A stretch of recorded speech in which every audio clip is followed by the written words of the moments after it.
Hello, everybody, and welcome. Good to see everybody there in the chat, all the members of the channel. Thank you for being here. Big thank you to my moderators who are here today helping out, going to help us keep the wheels on the bus. Nancy's here and Mama Opal's here.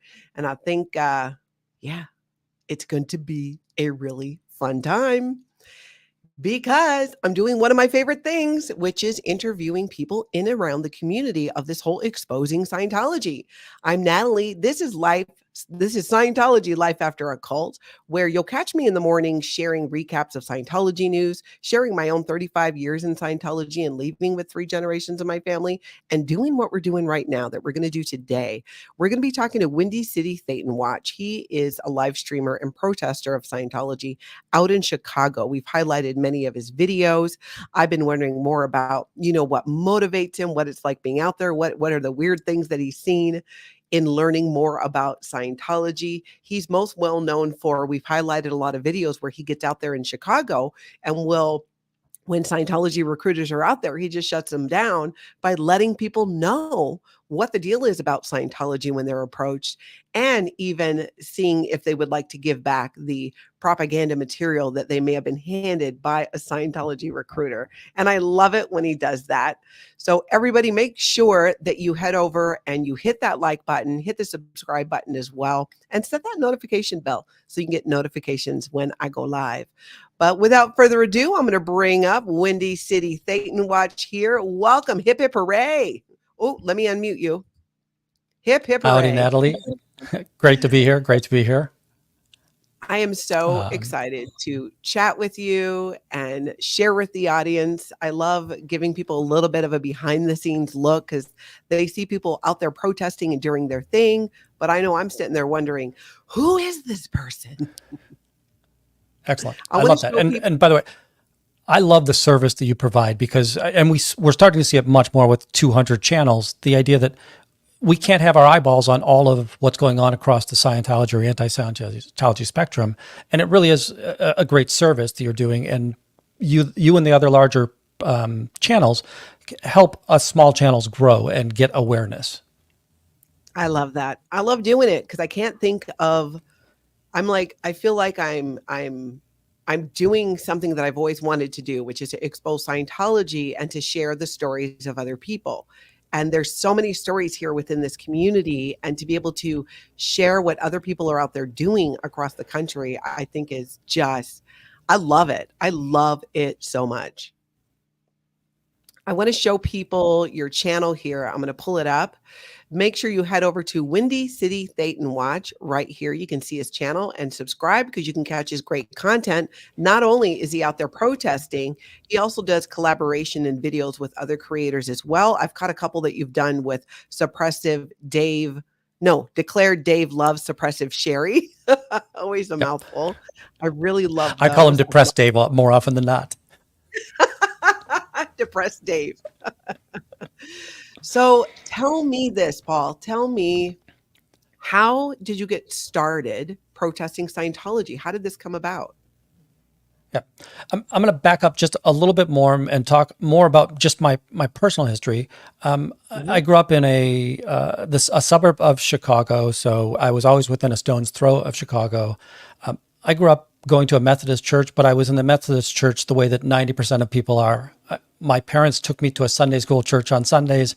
I went home and dreaded every moment until I had to go back there again the following week. So it was ritual is the best I would say out of that press. And it felt almost like punishment. And I don't mean to say that religion or that is punishment. I wanted to go play football and baseball with the kids in my neighborhood. I didn't want to be in church on a Sunday morning. And then as I grew older, I had friends who were involved in closer to fundamentalist religion organizations, but still mainstream. So they would have been middle of the road, the Baptist church, the full gospel church in that space. And I was so interested in what they had to do, and I believed in the message. I went to school, and my first degree was in pastoral studies. I went to church for about, So I worked for the church for about a month, and I didn't realize how much money flows through a church. and that is not to say that money flowing through a church is a bad thing, but Yeah. it was very astounding to me that, oh my gosh, what's going on here? And I thought we did it for the good of it type thing. Now, Yeah. the money in those churches flows through the church versus what I would say the Scientology message has always been money comes in and it evaporates. It goes straight up upstairs. Mhm. They don't reuse that money to help the community in any way, shape, or form. I know that they'll claim false victories on we shared our parking lot with a food donor, and that means that Yep. we did something.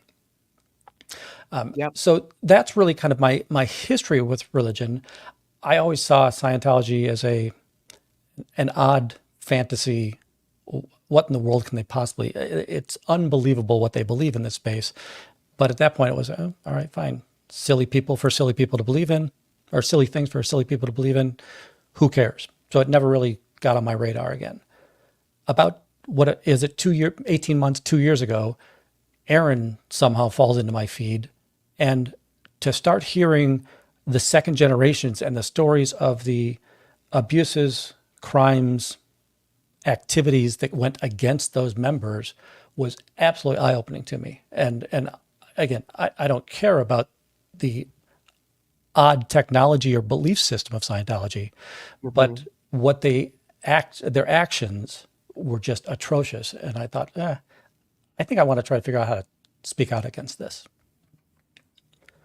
Wow. So how did that start then? What was your first step into that world of exposing Scientology? Yeah. My first reaction was, well, I can't be a panelist. I don't know anything about this church, and what credibility do I have in this? And then we saw the Los Angeles protesters, right? The William Goode, Palmadessa, Mhm. and things expand out of that. It's like, well, that's something I think I could do. And then fortunately, trashy V12 BMW was the first guy in Chicago, and Shannon was out there as well. And I said, well, this seems like something I can do, and it doesn't cost me much, right? I mean, I'm in this area, I can go do that. So that's really what I decided I was going to do. Now, I will tell you that I was terrible at it. I wasn't live in the beginning. I would tape delay it, and I stumbled, right? And I still do stumble a little bit. But at first, it was like timid. What right do I have to play in this space? Maybe as a Mm. statement. Mhm. And the very first day I actually went out live. So I did the first time I ever visited the Lakeview. Now remember, I got into this a month before the Ideal Org finally opened up. So they were up in Lakeview, which is a neighborhood north of the city center. And I have a drone, and I decided, you know what, I'm going to go take some drone photos. And I did that. And Barbie, she has a real name, and it also begins with B. But she came out and confronted me and said, "What are you doing?" I said, "Taking pictures with the drone, right? What do you care?" Yeah. And she goes, "Okay, well, I was just interested." And I was like, "Well, yeah, that's fine, but I'm legally able to do this, so that's really all I was doing that day." Now, I did get some interesting photos when I had done that, so that which some were of private elements. So I can't publish those, but I was able to see into the org differently than what I would say a typical person would be able to see. Then, maybe a week and a half later, Shannon was down there, and I asked if I could come out there and join her. And strangely, I think it was the day that we all met Korn as well. Mm. And Trashy ended up coming down later that day, and so we protested there for a bit, and then we all went down to the org. It hadn't been opened yet, but I wanted to show them a lay of the land and what I had seen there before in Printers Row. And that is the new location of Scientology. Their ideal organization is there. That opened and things have really grown. You have multiple protesters out there, more than, I Yeah, probably couldn't name everybody off the top of my head. And we were fortunate enough. My Tony and I went out there and protested with you guys and met a lot of people there. And we're just so amazed with everything that you guys were doing. I've always felt, and I've talked about this, that Chicago Scientology, that there's just something more to what's happening there than a typical organization somewhere like, say, in Hawaii. it's almost like their Scientology is putting an added importance on it. And you can often tell by the way that they'll push back on protesters. And there has been a lot of pushback with you guys there. When you first started going out and protesting after you had done the drone and all that, and you've kind of gotten to know people there, where did you get the idea to, what made you decide to get to that point where you're like, just directly letting people know, hey, just so you know, Scientology is a cult. Here's what they do, what they just handed you. Here's where that's going to lead to. Would you like to give it to me? Yeah. I'm going to say I backed into that because, again, my first example would have been Shannon. And Shannon, similar to, let's say, a Pearl Snappy, they're a force. They're vocal. They're going to yell a little bit. And I tried that, and it just really wasn't comfortable. I didn't feel comfortable, and I didn't think that if I'm trying to get somebody to engage me, I didn't think yelling at them would be the appropriate way to do that. Then when I was down there, the protester, the body routers, and Aaron gave it a different name. He said sidewalk recruiters, which I like that. But either way, and I'm sorry about talking with my hands. Sorry. All right. Those sidewalk people, they came out about a week after the org open was the first time I saw them. And I was kind of interested, and I just wanted to go down there and see what's going on. Because prior to that, all I could really do is say, what are you doing in this cult? Why do you want to be here in this cult? And you're never going to get a response out of a Scientologist on that question. Yeah. And I just watched this guy. And the first one I saw was the one that I see most often. And he would go up to people, and he would hand this out. And I would say similar to what I hear about if I walk into a testing center, they're not really supposed to talk to me. They're supposed to really shepherd me right over to the video machine, right? Exactly. And they're gonna say, hey, the video will tell you everything you need to know about this. I'm not going to do it. And I felt the same way about this particular router. He was comfortable handing something out, but he wasn't going to say much else. He would maybe give you the address or point towards the org, but you weren't getting a read on what you had just received. And also it's a deceptive element, right? That they give you this, whether it's the personality test or Dianetics, you really have to look hard to figure out that it's Scientology, right? There's nothing on it that indicates it's Scientology. And all I would do is after he would hand it off, I would just approach whoever the people were that he was talking to and say, hey, it's a cult. And some already knew. And I thought, oh, that's great. And I thought, this is going to be real easy. Everybody in Chicago already knows that it's a cult. We're not going to have any problems, which, by the way, that's a big mistake. And I'll go back to your earlier statement on Chicago. Something different is happening in Chicago. They're aggressive here. And hopefully, we'll come back to that. Somebody's going to have to remind me to come back to that. But they would hand these off. And more often than not, when I would just explain a few things, and I would usually go through the short, it's a cult. They won't tell you their Scientology, and that's usually enough for them to do it. You would see the Scientologist shake their head in sadness and walk away. Mm-hmm. But eventually, if they wouldn't give up the flyer right away or throw it out right away, I would then say, hey, this is the group that wouldn't let Danny Masterson's victims come forward to the police. And when they did, they were ostracized and they couldn't talk to their family anymore. And just showing some of those, I always call them the crimes of Scientology, but whatever it is, they're things that don't look positive in that. And that was really what started me doing that. And I thought, this is easy. I'm not going to, on my watch, I don't ever want to see a body router succeed at handing off a piece of paraphernalia. Love that. Right.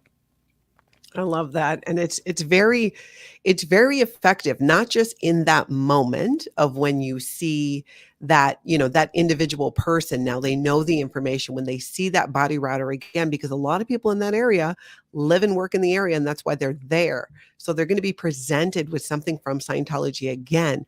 They have that information. And what a story. If I'm sitting outside and I'm sitting there and a Scientology, body router recruiter, sidewalk recruiter comes by and hands me something. And then this guy approaches me and lets me know what's up. And then I give it back to him. And we have that exchange, that is a story I'm going to tell people because I'm like, guess what happened to me today? And then this guy came in, thank goodness, because he found out. There's so much appreciation that we see being given to people who are educating about Scientology outside at these different protests. And that's such a beautiful thing. Yeah. The support. Two of the things that I use the word proud, and I understand that sometimes pride's not the right term, but I feel good about my activity. One day, Jessica is a very attractive female. And by the way, if you're going to be a body router, it's not a bad idea to put your best looking people out there doing it. They do. And they she do took try. somebody, That is yeah, totally a thing in Scientology. Yep. They do. and it's noticeable in our area. She walked somebody by the elbow down the street away from me to get her out of the, let's say, the blast radius of the protesters. And I just stood behind and I kept on telling this guy, hey, that it's a cult. They're going to take your money. They're going to give you a personality test. They're going to tell you have some flaw. There'll be some nickel and dime book they'll give you. And then when you come back, they're going to just keep doing that. And she walked him far enough away. And I said, well, I can't keep on spending my time on this one. I'm going to go back to the org. He posted back on my chat about 2 weeks later, I'm the guy in this video, and because of you, I did the research.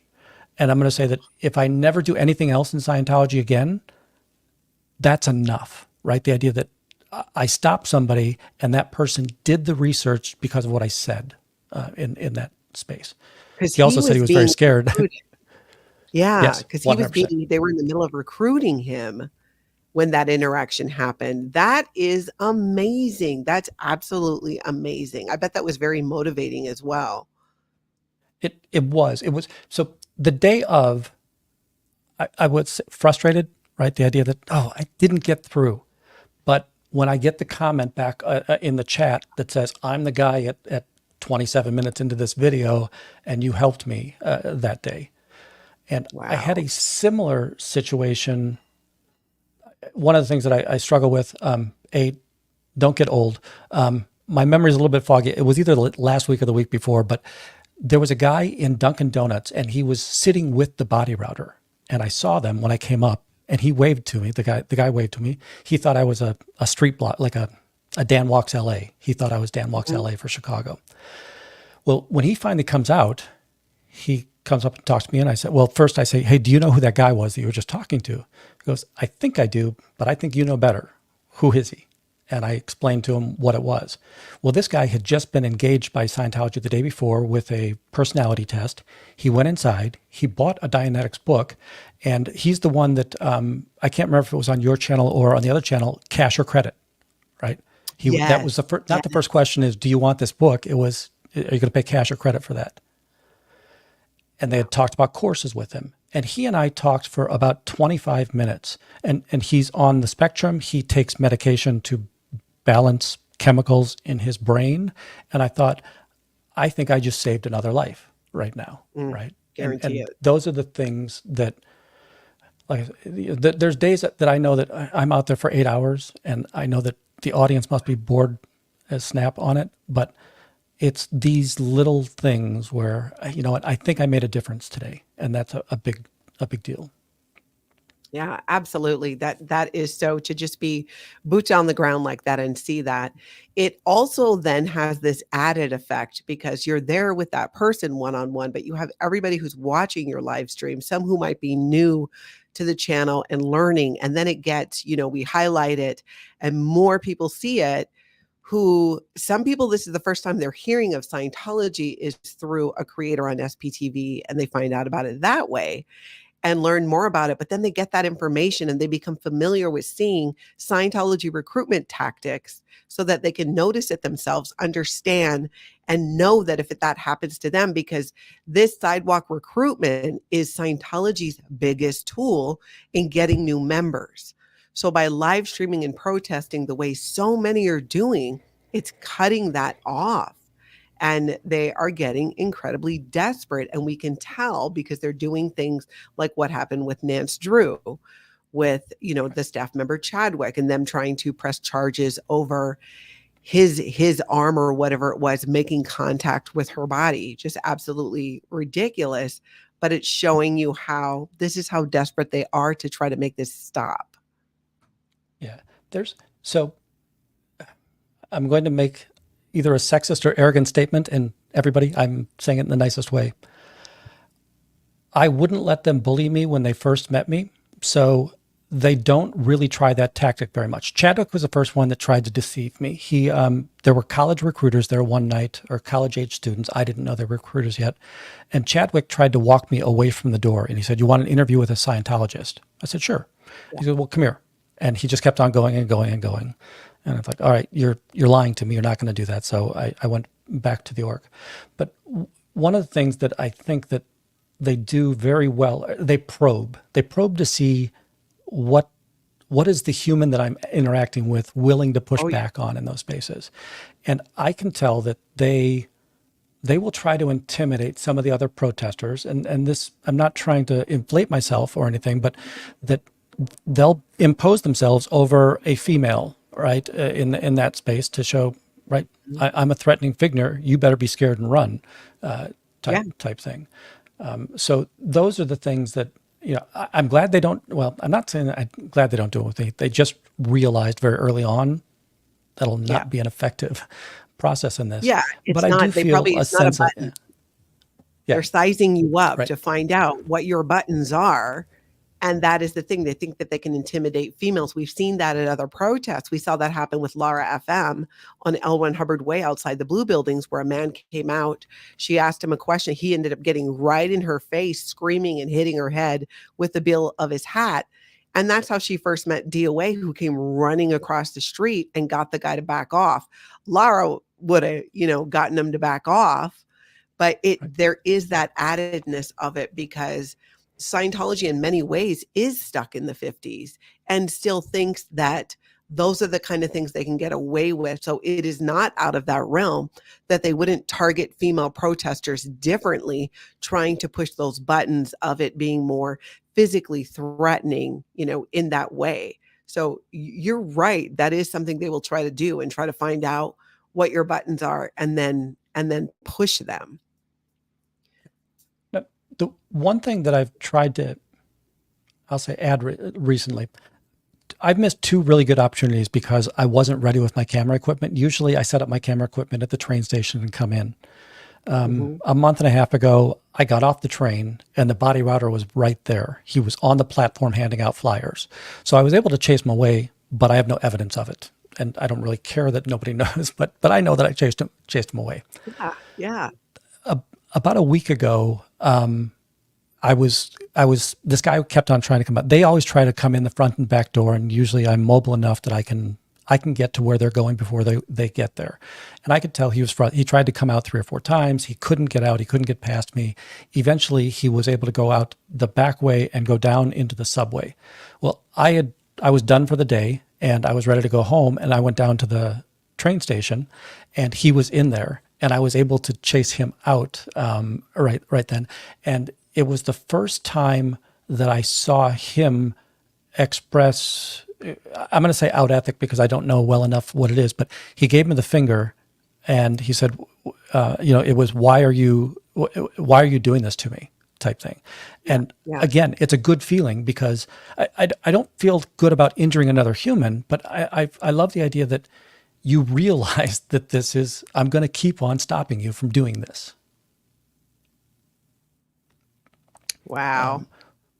We saw last weekend, we saw one of the females raise their fist at me to say, "Don't follow me." The one that had the human rights, CCHR. She was quite a distance away too. Yep. And she was raising her fist, and I said, "Now, if the police saw that, I'm pretty confident that is a threatening action, right? That's not just putting your camera in my face." And it doesn't matter whether you're female or not. Yeah. Right. It's still threatening. 100%. Yep.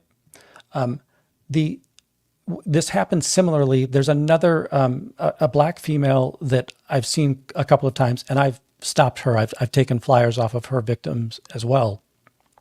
Well, one day she was leaving the org and she said, "Don't follow me." I was like, "You're in public. I'm going to follow you as much as you want to." And I've held with the mantra, I will give you your First Amendment right to pass out your propaganda. But at the same time, I'm going to exercise my First Amendment right to educate and inform the people you're talking to. And my style of protest is, I'm not saying anybody has to in this space, but I want to give the protester space. I don't really care to engage. I'm sorry. I want to give the Scientologist space. I don't want to put any pressure on them or anything of that. But I do want to make sure that I can quickly engage whoever they're passing off information to. I'm starting to change that a little bit with I think this might have been a Noraism. Let them know that you're the one that's crushing their stats. And I do kind of want to keep on putting that little mental tidbit in their head that I'm the reason your stats suck this week, right? And I'm going to keep on making your stats fall. And I think why is Windy? Nice.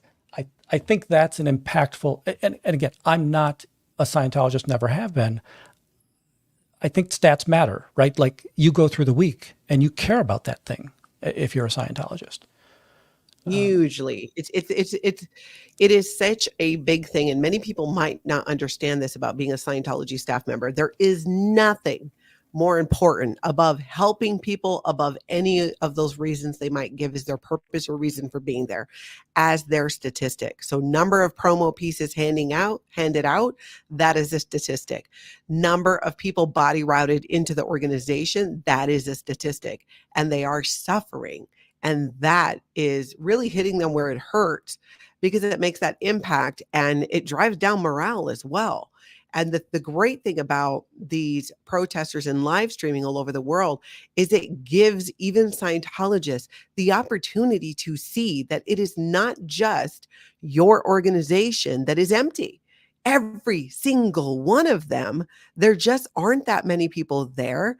And you're seeing a lot of the same people.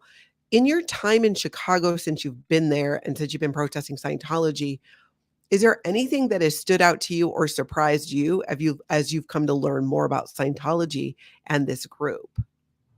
Yeah, I'm going to say Chicago specific, and I was educated by Aaron for the most part. And by the way, I'm not following Aaron. Aaron doesn't tell me what to do, but I watched him for a long enough period of time. You're not in Aaronpology? Yes. I love that the claim was that, right, that he's this God that everybody looks up to and all of that. It's funny. It's tragic or funny. But a lot of what I know is from Aaron, or by proxy, you, Nora, Liz, Liz Ferris, Serge, that hearing all of these things, and they're kind of what helped give me ammunition to talk against these people. What I understood from Aaron was that Chicago was kind of a backwaters of Scientology. Nobody cared about it. It was a non-existent org for the most part. There were a couple of missions, and the one up, if you look up at the building that was in Lakeview, it's built in 1950 and looks every bit of a 1950s building.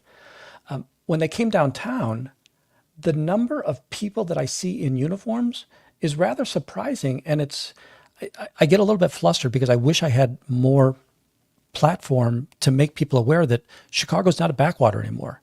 There's a concerted effort to grow Chicago. Oh yeah, no, I've been saying that since they opened the Ideal Org, and I've even said it with look, I can't even necessarily show you this. I'm just telling you based off what I'm seeing and my experience in Scientology, there's something brewing more in Chicago than the other organizations. They would put a lot of importance on Los Angeles or in Clearwater, or depending on, where Tom Cruise is going. It was New York. They did Spain because he was dating Penelope Cruz at the time. I think you're right about that. There seems to be this intensity with Chicago. We saw it from day one when the Scientology organization, when they opened the Ideal Org and they shut off the streets, violated their permits, assaulted people, kept students out of their dorms, the levels they went to. They also put Scientologists out on the street to block people from going down. That's different too. That's not something they've done. So I until I'm shown otherwise or see something different, I agree with that. I think there's something more to Chicago that Scientology doesn't want us to know. And guess what? OSA, wake up. We gonna find out. Give me 1 second. We just had the clouds come over. I'm going to go turn on the light real quick. No problem. Wow, it really did get dark in there. We've had bad weather here in Minnesota. It must be the same in Chicago. Yeah, it's we have sunny and 90, and then all of a sudden it's going to be 60 and storms in a heartbeat. Ah, If you were up at, like, if we would have asked any of the protesters to take a head count up at Lakeview, I think the number would have been 12 to 15. That I'm really confident that there was a surge and the surge might have calmed down, but I still think that right now in the past month, I'm seeing 50 unique faces. And that's a 4X element in regards to what's going on there. you mean And in terms there's of people money, who are there to protest? no, uniformed. So Oh, people that are uniform associated with the Scientology org, staff. the population of Okay. Scientology staff Scientology is huge compared to what it was up in Lakeview. Ah. And a lot of it, we saw Sakala's name several times. So last weekend was the wedding, and I loved that I was able to catch him in the alleyway sneaking in the back door. But I also love that he would have been Perfect. a big fundraiser of the org, and he brings everybody in to show that his son is getting married, and the idea that I have the front door closed and I have the front shades closed. And I'm like, is this what you're proud of? Do you like how you spent your money here, Mr. Sakala? Right. Yeah. I love And that. his I family love is that. well indoctrinated there. Yeah. Sorry. It's like multi-generational in that family. And so many of the staff members work for their company for Dream Exchange. Yeah, absolutely. Which that still throws me a little bit. And I'm going to have to talk to one of you second gens better, because I always understood that Sea Org got birthing, but I didn't really think that staff members did. And then the idea that these are staff members who probably are making good salaries. This is the business is in the financial sector. They're probably making good salaries. Why are they in the studio apartments across the street? Well, they aren't making good salaries. They don't get salaries in Scientology. Are you talking about the staff members? Yeah. So the staff members that are employees of Dream Exchange. So my Oh, expectation gotcha. is Dream Exchange probably funds their quality of life pretty nicely, which allows them to be a staff member on the pennies a week Scientology salary, right? Yeah, because they do that, and that's what ends up happening for staff members in an organization like Chicago. Staff members that are not Sea Org members, because in the Sea Org you are provided room and board. Now, if you are posted in a Class 5 org, as it's called in Scientology, which Chicago is, as a Sea Org member, doesn't necessarily mean, it depends on the situation. When I was sent to a Class 5 org, when I refused to end my pregnancy, my husband at the time and I were sent there. We were responsible for we were still Sea Org members. So we both worked full time for Scientology. And then my husband at the time had another job on top of the full-time job at Scientology to support the kids and myself, because I was making hardly no money as a Sea Org member on staff there. So that job they have at Dream Exchange, for example, yes, would fund them being able to work for Scientology. And probably and Chicago is an expensive place to live.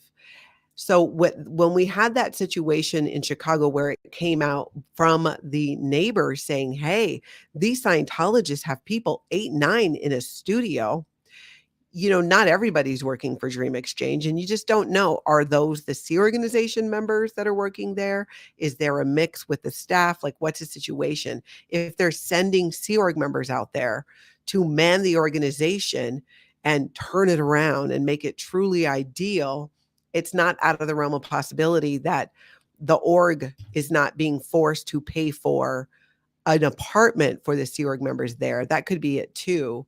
But still, you're cramming a bunch of people into a small space, but they don't make enough to be able to at the organization itself to support themselves. And it's that we originally saw that everybody came out of the imprint. Now we're seeing that there's another place that's 2 blocks over, and then there's another place that's got to be on State Street or further away. And the DSA, and again, we presume it's the DSA because I don't think anybody else would ever come out and try to have a conversation with me or talk to me in public. She was the one that called the police when I was chalking there that morning.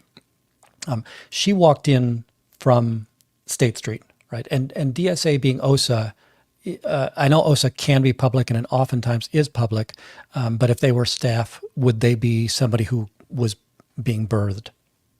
Right. So the director of special affairs in an organization like Chicago is a post. It's a job that exists within the organization. They are part of the Chicago organization, but separate. It's almost like a floating division on its own. They're part of it, but they take all of their direction and orders from the Office of Special Affairs, Western United States, or I don't know if Chicago falls into the Scientology, Western United States or Eastern United States in terms of management, but it would be one of those, and they would be getting their direction from the Office of Special Affairs. Now, I have seen in organizations where that director of special affairs is, most times when I've seen it, they're a regular staff member, not a Sea Organization member, but I've also seen it a couple times where they were a Sea Org member as well. But the last few I've seen, I know locally at Scientology where I live have been 2.5 or 5 year staff members. So they wouldn't be being provided room and board, more than likely. Often too in Scientology, you'll have a couple and one of them, like was the case for me way back in the day, where one person in that relationship would be holding the job outside of Scientology to support that couple or that family. Yeah, and that's always what I had anticipated. Now, Declare Dave is kind of my instructor or cramming officer. He has said that there's policy that says if you're a staff member, you have to be able to make a living at it. And I can't imagine that anybody really ever made a living at being a staff member. Yeah, no, not unless you sold a lot of books, because staff members and even public can get a commission if they're selling books. And I knew people that were really good at that. Sometimes the course room supervisors who supervise the courses were good at kind of getting people to buy books. It just really depended. But I've not seen in an organization, it does in multiple places. L. Ron Hubbard in his administrative policy will say, yes, they should be making a good living. They should be successful. That's just never been the case. The way it's set up in Scientology, even if you're an organization bringing in a ton of money, so much of that goes up the line to management, up to international management, up to David Miscavige. They also are having to compete with the different Scientology front groups that also fundraise. You've got the Ideal Org Project itself, which is to get Scientologists to totally extend beyond what they can do to fund these big empty buildings. You've got the International Association of Scientologists, which is straight up donations. And they claim that they then fund things like, oh, look, we put up this Super Bowl commercial, or, we are fighting psychiatry, all of these things. There are so many. So there are so many different demands being put on Scientologists financially, including the staff members. They get hit up as well. If Sea Org members or registrars from another organization know that you have money of any kind, you got an inheritance, word will spread. They share that information. After one of them has gotten what they want from you, they will trade tips with each other and go, hey, Paul over here just inherited about 30 grand from his aunt. Let's team up on him. I'll get 15 for my project. You get 15 for yours. And they will tag team that person to get the money, even if they're a staff member, even if they're a Sea Org member. I have heard of situations and seen so many where Sea Organization members inherit some money from a family member and then it gets taken. They get pressured to use it for Scientology, as if they're 24/7 time not having a family, not spending time with their family is not enough. It's insane. Let's grab some questions. There's a couple questions for you here that I want to go over. Let's see. First, I want to say, your old lady, thank you so much for becoming a member. Hip, hip, hooray. Do you have memberships on your channel? I do, but I kind of tell everybody that you get you get the emojis out of it, and I won't ever hide or delay messages or delay Sure, 'cause videos. it doesn't show always which channel this is on, so I'm just gonna welcome these few, like, "Carol, hip, hip, hooray." I think you guys might be on mine, but you might be on Paul's. Either way, it is so appreciated. One of the questions from Scientology Triggers is, have you encountered any Nation of Islam members? Yeah, we definitely have, and there's. I apologize that I keep on referencing Aaron, but Aaron put up the video of the Chicago Friday night graduation. And there was somebody that spoke before that. Well, two of the women in the background are two of the women that I see all of the time in that space. Ah, And they definitely are. They've identified as Nation of Islam outside of either on a Facebook post or in other social media spaces. So that's their identifiable element. There's most likely others like Kwali Kwaza. He runs the Club 21, and he's one of the people that was there the day of the opening, and he's one of the people that brought the police superintendent in Chicago. Police superintendent is the top cop. He's the one that brought the police superintendent in for. Darn it, the term making nice with neighbors, safe ah, pointing. So right, pointing, he yeah. was the one safe pointing the police. So yeah, we definitely have now. There are people who say, hey, you have to be a little bit more worried about them. They will historically they've had a better violent bent than the Church of Scientology. We just haven't seen that yet. I'm not saying it doesn't happen, but we haven't seen it yet. Yeah, that's interesting. How's about Annette's asking, what do you think about the police there and their opinions on the sidewalk chalk? Absolute frauds. That it was that you could even tell they, the first police that show up, they're like, why the heck am I on this police call? Right. Yeah, especially in And Chicago, even, there's so much going right. on, but let's show up for chalk. Yeah. If you read any of the Chicago newspapers, there are almost 20 pew pew incidents every single weekend. Right. So the idea that you need to worry about chalk out here is hilarious to me. And then the idea that they would say it was marking, and you then go further, and some of my channel subscribers, they called the police and said, what if my child is chalking? And they said, well, that's different. It's like, no, the content doesn't matter. It's either legal or not legal to mark the sidewalk. It is kind of my opinion. And to think they're not acting on behalf of the Scientology organization is ridiculous, because there's no way in the world. The day that the woman said to me, "How's your wife and kids?" I told the officer, if I asked you how your wife and kids are you letting me go home tonight? Right? Mhm. So, Yeah. Yeah, exactly. It's so dumb. It's like bullying is so 1986. I mean, it's so dumb. I just love the way that in so many ways the social contract around, trying to intimidate these whole black ops and things that used to work with Scientology just don't work today. And they're going to be on the internet that day, if not the next day. You're not the only ones with cameras, Scientology pointing everywhere. Now we have people live streaming with cameras out there. Now, Marilee Hurd is saying, I'm not in Ariantology. My cult is Nora Natalie, and we're opening a Canadian org. I'm all for it, Marilee. Let's open Canada. agreed. I can. And I would say that if you the people that I most identify with, Jay, Mexican long hair, Jeff in PTS for Canada. Life. Yeah. I love the way they interact, right? Mhm. And that's really who I feel more comfortable trying to emulate in this space. Yeah, that's the beauty of it is we're all individuals. Everybody has an individual story, reason, purpose for being there, what motivates them, and have their own vibe. And that's how each person is going to protest. And they're doing their own thing. Each person protesting and live streaming out there are doing so as individuals. There's not, sometimes I get emails like, can you let the protesters know that?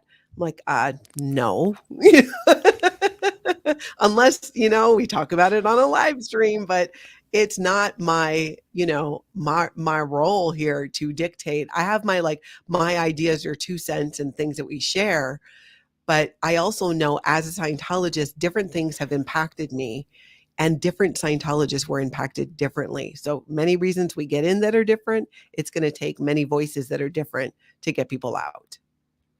Right. But I And dig what while you're I've saying. said, yeah, like that idea that I emulate the one, I saw Laura's comment there, and Pearl Snappy and Shannon in Chicago. The people that are loud and boisterous, they're making a difference too. They just make a difference differently than I do, right? Yeah. And Yeah. it's impossible not to say that Pearl Snap, that if you think that Scientology hates me, I assure you Scientology hates Pearl Oh, Snappy yeah. more. Oh, absolutely. And the beauty of like a voice like Laura FM's is it's recognizable to people who are inside there.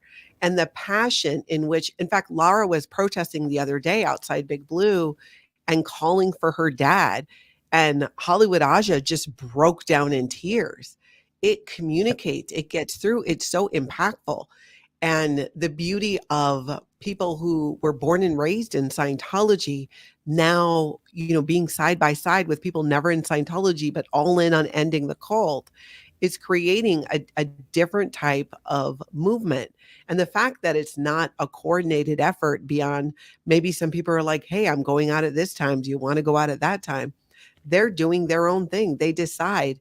And on my channel, between doing interviews with different people within the community, but on the recaps, we're talking about the things that we see and what happens, not controlling it. There's a level of like, what are some things that people find helpful? Can we share that? And people will always just gravitate to like attracts like. And there's moments where, depending on where I'm at that day, where my headspace is, I will find myself, just kind of more attracted to this particular protester, and I'll be consuming that content. And then another day, it's different. There needs to be, it's necessary to have that difference because none of us are the same, and it's the same in Scientology. And I like One too that thing Corin says she brings levity, but I'm pretty sure I don't have a skill set. You totally have a skill set. she does. I love having her out there, and I really do love having all of the protesters out there. The idea that people have our back is really the best thing that comes out of that. One thing I did want to kind of mention, you had asked about this earlier. I think I'm making a difference in the neighborhood as well. The day that I was assaulted, many of us went to a restaurant afterwards. After we got out of the restaurant, I was just walking home, and a couple from the neighborhood stopped me, and they were very awkward. Like, hey, I'm really sorry. I know this sounds odd, but we have a question. I said, sure. What? We see you out in front of Scientology all the time. What's going on there? And they let me talk to them for 20, 25 minutes to be able to say, here's what they're doing. Here's how they're affecting your neighborhood. Here's how they try to pull in money. Here's all of the crimes. And usually, if I want to make an impact, I just have to say, go look up Danny Masterson, go look up Lisa McPherson, right? Because that's an anchoring point for them to go later. And the idea that people know something's happening in this neighborhood. And again, I'm not saying I made a difference, but it's being noticed in this neighborhood. Yeah. That is impactful because people talk. Neighbors are going to talk. Like I was saying, you have that conversation with one person. It's such a break from their average. How many times do you get approached by a cult a day? For some people, that's going to be more few and far between. They're going to talk about it, especially if a guy came up afterwards like, hey, here's the deal with those people. It's impactful. Yep. Let me grab I had a similar. there's another. Oh, go ahead. But do you want to go ahead and then I'll just ask that next question? I had a similar one with one of the business owners. One day he pulled me aside and he said, I see you out here every day. Why are you out here? And again, he's being glad handed by the staff members. So they're making, they're safe pointing their neighbors. And by the way, they should. And you should try to be friends with your neighbors. I'm not saying that. But then I went through the scenario of all the short list of crimes that they're aware of. And I said, I can't tolerate that. I don't want that in my neighborhood. And I don't want them to be able to draw more people in. So, yeah, that makes so much sense. And I just love that people communicate that and share that. Hell's asking, are the ones with gold and black vest staff? Yeah, they're staff members. I'm going to push that to you because I'm going to say that I'd be guessing. Yeah, they're staff members. Public don't wear those uniforms. Some of them might Right. be Sea Org members. So it's a mix of Sea Org members and staff members. But when you see the vest, know you are looking at somebody who is employed by Scientology, or as they like to say, they're religious volunteers. And because they're volunteers, we hold them to a contract. And if they try to leave, we're going to hit them with a big freeloader debt and make them pay for all the training they did to do their job. Yeah, that's illegal, but we're a church and we get away with that. Absolutely. Neuropsych, do they have a lot of front groups that might target the students? So in Chicago, do you know anything about the front groups out there? Well, I do, and I'm going to say that I don't know if they've got addresses headquartered there. Like you'll be able to see that at the PAC base, and you'll see that in Clearwater. But I will tell you that I have captured the drug booklet. I've captured the CCR booklet. So they act on behalf of, but I'm not positive. And again, we saw them out on the street, right? They were dressed up as CCHR. So yes, they are acting as the front group doing that work. And those are the ones that scare me more because that's even a more innocuous name. And the idea that it has anything to do with human rights is ridiculous, Yes. right? They're anti-meds and they're Well, and that is anti-psychiatry. the whole idea. That is the whole idea, is they want to position themselves as the savior of the problems that they are actually creating. This whole Citizens Commission on Human Rights, their whole war against psychiatry, it's insane. And when you start to realize when you leave Scientology and you start realizing that these are the organizations that I thought and I believed were doing good because that is what I was told. It is just mind blowing to me. Scientologists don't know that. They wouldn't be there if they did. Like, it's not something. Now, there are very few who are legit. I would qualify as more being like having more, like they're more evil people. But a lot of them, I would say, got into Scientology because they wanted to help, and that help has been hijacked. And they're fed so much propaganda, and they have to believe it because not believing it would be so shocking to the system and their world and what that would mean. It's hard, I think, to accept that. Do you know if they have any Memorial Day plans? Marina's asking. In I Chicago, do I heard not. they That's, do something. that's a good point. I don't know if they have that there, but I will say that I'll probably be out there on Monday. And I will say that just before this, there was texts from some of the local community arranging times and places. I'm down there. So we will be down there this weekend. I just don't have any idea as to when.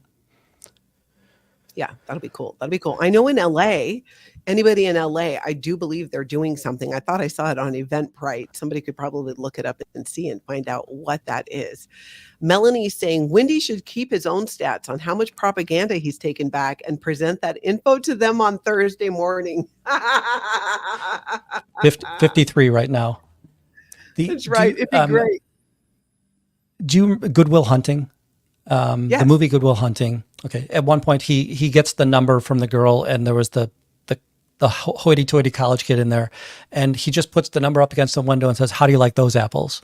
And if they wouldn't give me the trespassing because I touched their window, I really want to come back to the York every single time and say, "Got another one." Right? You're wasting your money trying to shuffle these out here. Well, and the thing is, the person handing them out, that's a statistic, number of pieces handing out. And I'm wondering, are they taking off the ones? Because sometimes they see you take it back. And how many can they be getting out? Have you ever tried to walk down the street and hand people pieces of paper? They're not having it. Correct. Yep. A lot of them as it is. Let's see here. Wendy should keep its own stats. I love that. Marilee Hurd, thank you so much for becoming a member. Hip, hip, hooray. Hip, hip, hooray.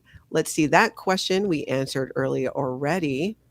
Blue Nonona is saying, they told me the birthday game was just for fun. Yep, that's right. And Ren says stats are everything to Scientos. That is totally, totally true. Let's see. That is another thing that, again, I told you I was working on the crush your stats, but the idea that letting them know that everybody's stats are down right? So Yes. helping, because Yes. I think that is something that it tickles in their ear, and they're going to go talk to Lisa and Leslie and Fred and Charlie and say, "How are your stats doing this week?" Right? Mm. Or I assume there's a network of friends, like you all. Do they know somebody from Kansas City because they were in Clearwater at the same time, or they moved, or did there's got to be that little network of, hey, I know a couple of people over this org. Let me go check out and ask them what's going on over there. So they would never at least voice like, oh, I wonder if everybody sucks as much as we do. And they do, because when you're on training, for example, you do make friends when you're on training from different Scientology organizations. Could they talk and be like, hey, how's this? Or, how are your statistics? But Scientologists are indoctrinated to not push bad news like that. It's called in theta or interbulated theta. Even if it's true, you are not to share bad news like that. So they would never be like, yeah, it's dead here. That is called an enemy line in Scientology. And you're not allowed to say those things. That's part of how they keep things so compartmentalized and are able to convince Scientologists that the problem is them. They convince the staff members the problem is you guys. You're not expanding. Look at Austin, for example, where they achieved this ideal org status, right? They were short on the staff members that they needed. They're a hot mess and a half with the crew that they have there. And we're not seeing any actual expansion in their numbers. It's actually going the opposite way, thanks to the protesters being there. It's all just fascinating when you dig into it of what's really happening. Declare Dave loves suppresses Sherry left you a super chat and says, body riders have nothing on Windy. He knows shy land like nobody else, and he's faster than the wind. Oh, that's That is, funny. I on occasion, if I'm chasing the body riders, they'll try to run, and I'm a very, I've got some quality times in the marathon. I grew up, I Yes, was you can nearly a pace. sub 4 miler. So the idea that, I keep on telling, hey, Osa, can you tell these guys they're not going to outrun me? Yeah, you're not going to outrun me. Let's see. We answered that question. That question. This is an interesting one. Fat Grammy says, do you feel the level of superiority feeling increased because so many are affiliated with Dream Exchange? So I think what she's saying is within Scientology, there is this condescending kind of superiority viewpoint for many, not all of them, for many, where you look down, the Sea Org looks down on the person below them, that organization, and it just continues on that way. And often is that where for staff members. I don't know enough about Dream Exchange to know, like, do they think that they're so much better than, I don't know if that person means other Scientologists or areas. Do you have any input on that? I wouldn't, other than to say, because the son is the executive director, the son of the Yeah. owner of Dream Exchange is the executive director. Well, that's a status symbol. So who doesn't want to please their boss in that regard or listen to their boss in that Yeah. regard? And just the number of people that work there, there's got to be a cachet, a circle of clouded members, staff Yeah. members in the org because they know that. And I don't know how this really works, but do they show well on the wedding day? Some of the girls just had really beautiful dresses on, and are they showing off clout? Which my guess is you're not supposed to do that in Scientology to kind of one up somebody in that kind of way. But who doesn't want to dress up on a nice wedding day, right? Yeah. Oh, I think they one up each other. It's definitely more of there's a lot of, uh I don't know what you call it, like just inflation of the chest, just a lot of flexing that goes on in that world, but it's usually in terms of, oh, I just got back from the free winds and I have to tell you, I had the most amazing whatever. Or, oh, when you go to flag, I mean, honestly, it's the same outside of Scientology at times, but in Scientology, it's just its own brand where you get like, oh, if you go to flag, you need to be audited by George. I'm telling you, he's the best. He's the best. He audited my XYZ, whatever. You need to be audited by this person, or you need to meet my field staff member who got me to sign. They're the best. Just like, meet my doctor. It's that same type of a thing there. I wanted to share, Carla just became a member on your channel, so I can see when it's on your channel. I see that now. Nice. Wanted Excellent. to just I appreciate it. Thank you, acknowledge. Carla. Yes. SP from afar. Have you seen Monique Chickock? Is that how you say that? If so, what exactly is her position? Remember, her dad told me she was the executive director. During the opening I remember seeing this on stream. The dad was saying that his daughter was the executive director. So that must be the name. I'm not familiar with the names of the executive directors for Chicago. Yeah. Do So you know? that name, I've seen that name before, but I also know that the SP from afar is on my channel, and she may have asked me that before. The executive director day is Joe Cicala III, right? So, Okay. and Joe Cicala's wife is also a member, but her name is Crystal Erlock. I think it's fairly common in Scientology that you don't adopt names, right? You mean, well, say that again? In Scientology, it's not uncommon to keep your maiden name in a marriage space. So I don't know if she goes by Ehrlich or if she goes by Cicala now. Oh, I got you. Yeah, it just depends, I guess, on what the name is. I don't recall any specific, I don't know, might be a change of the times too. If I think there's more and more, my daughter didn't take her husband's name. And with the kids, they were like, well, they almost flipped a coin, what name would be taken there. But that is actually a really interesting thing. And I've not, I've been out of Scientology for 14 years. If that's kind of something that's become more unique to Scientology or not, I don't know, but that is interesting to consider. I would like to know. Yeah. And I'm definitely going to write that name down and see if I can find it in any of my, like I said, there's a huge network of Facebook people. And by the way, they have been private. They've been becoming private more frequently. They become private. Oh, you mean on Facebook? You mean, or like on their social media, making it private? So, yeah, in social media, originally they would have been public. So it was very easy for me to connect a lot of dots and to see names and faces of people that I've seen in the org.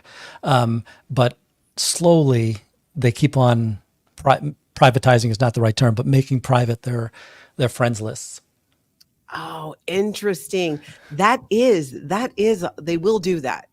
They will tell people and Scientologists that, to do that because, so-and-so was on your friend list. And here's the other thing. Some Scientologists make their friends list private, so they don't need to deal with stuff from the Office of Special Affairs. There are many Scientologists that don't like it when OSA, gets up in their business and is like, hey, you're friends with so-and-so who knows Natalie. Like I've been contacted by people never in Scientology who have a connection to a Scientologist, and they were reached out to and told, hey, I see you're friends with Natalie Webster on Facebook, knock that off. And they're like, I'm not even in Scientology. I was never in Scientology. But because my ex-husband is in Scientology, I need to do that? No, that's not happening. So I think part of them will do that as well. I think they're doing it for both reasons, which just cracks me up. Because I did a lot of hiding from, my own church when I was there. It is one of those things that, again, darn it, messed, right? The idea that, hey, we're not supposed to be able to affect them. They're supposed to be able to push their actions out to us. And I love the idea that we're changing their behaviors, right? That's got to be so anti-Scientology in every way, shape, and form. Yeah, exactly. Yeah, it is. That's what's so interesting about the whole thing is what are they, and because I've known people and know people who are under the radar Scientologists. In other words, they're like watching everything on SPTV. They know what the deal is, but because of things going on at the moment, they're just not ready for them to make that jump to publicly leave. And have told me like, yeah, I just finally made my friend list private because they got sick of hearing, which tells you how many people are leaving because they got sick of hearing, hey, you need to disconnect from so and so. They send these messages amongst themselves and let them know, hey, so and so is no longer in good standing with Scientology. That's actually what they say. Not even so much that they left, because then you're spreading that people left Scientology. They say they're no longer in good standing and you're going to want to unfriend them. Oh, and SP from afar gave you a super chat and says, keep up the great work. Hope to see you soon. Do you have Thank you so anything much. you want to add or chat about before we wrap up? And then we're going to do a raid of another channel here. I really appreciate what we've done here so far. I want to encourage anybody to come out, and you don't need a camera. If you just watch what I'm doing, and I didn't mean that to say that I'm instructive in this process, but it is a pattern to show how easy it is to thwart them from being able to do their work. And if they can't get new recruits, they'll die on the vine. I've told people before, I'm probably not going to pull a lot of people out of Scientology, but I'm going to do whatever I can to make sure that they get no raw meat, which is a term I wish we could figure out. Can we say it? Can we use a nicer term of that? New people. The other one, yes, that's yes. Scientology's term for new people. And people, Windy City Thetan Watch, here is his channel where you can go find him there and do subscribe. But I agree with you. It's so cringe and it's still used to this day. That's what Scientology refers to people who are new, who they're getting in there like that. Ew, ew, ew. It's so gross. And the only other thing I want to say is that I think that I want to put a how-to, and it's not really a how-to. How do I help stop body routing? And see if that's a pattern or a video that's going to be helpful to others. Because again, I don't think you need a camera. I think you need to know a few talking points, and you just need to walk behind these routers as they're trying to pass off their propaganda. I'd agree 100%. Not having a camera would probably freak them out more. Because they're going to be like, oh my gosh, is this a thing now? But there's nothing to stop somebody from having a conversation with somebody who just got approached by a Scientology cult recruiter. Selfless Self just gave you a super chat and says, really like the cut of your jib. I don't know what that means. All of Austin. So you've got a sail, the front sail on a sailboat is a jib. Yeah. And if it's shaped correctly, it captures the most wind. Oh, Selfless. He's so poetic. All of Austin Org's social media presence disappeared for some mysterious reason, aka Pearl Snappy scares them. 100% they got rid of that because of that video that was done where Pearl Snappy and Selfless, I think you were on that video too. I think there might have been 3 people. They went through certain social media and exposed some scandals in the local Austin organization. And it just, they freaked out. They freaked out and they put everything on lockdown. But it was out there and they shared it and it was absolutely hilarious. So that happens too. That's why they'll get rid of it. Well, I cannot thank you enough for being here.